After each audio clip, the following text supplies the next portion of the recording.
Today we make something special, Baumkuchen. For the last day of our calendar, this was necessary. It takes a long time, but the process is totally worth it. Mind you, this is the first time I'm making this, and I would probably do some things different if I should decide to make this ever again. You'll need 400 gram butter, add 350 gram sugar and mix that thoroughly. Then you start adding, in total, 3 eggs. Be careful that they are mixed well before adding the next one, else it'll curdle. Add a tad of vanilla sugar or extract and 6 egg yolks, which I should have added individually as well. The dough curdled a bit because of that. Then add 60 milliliters of warm milk. Oh boy, the dough looks real curdled now. But with the addition of the flour, it'll be all right again. Or at least I hope that at that moment. So I'm adding 1 package of baking powder and 150 gram starch to 220 gram flour and mix that a bit. To make this extra smooth, I gradually sifted the flour in and continued mixing it. Look, after the whole flour mixture has been incorporated, the dough doesn't look as curdled anymore. But I should have been more careful in the first place anyway. Now get out a clean bowl and beat 6 egg whites with a pinch of salt until it gets stiff. Then you fold these egg whites into the dough until it gets all smooth. Not stirring, folding in. I wanted to show you that, but somehow that footage got lost. So yeah, sorry. Finally, the tedious part begins. I used a springform where I put a piece of baking paper in. I spread about 2 to 3 tablespoons of the dough and let it bake in the upper part of the oven at 160 degrees Celsius for about 5 to 10 minutes. I basically checked if the dough gets any color and then got it out.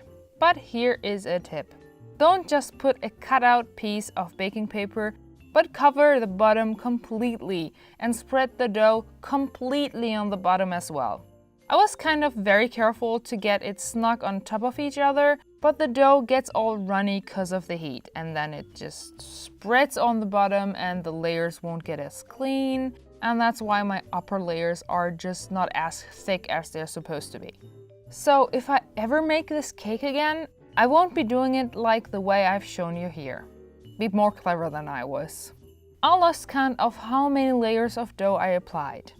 But as I had to stick around for the cake, I watched some Netflix and got my crochet out as well. It would have been dangerous to leave the kitchen as I tend to forget time. Thank God I brought the thick cushions for my butt, else I wouldn't have lasted the almost 4 hours on the floor.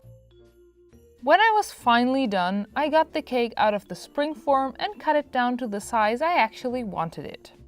Don't worry, we ate all the rests. I will probably make this cake just by throwing it all in the oven without layering it. I wonder how that'll taste.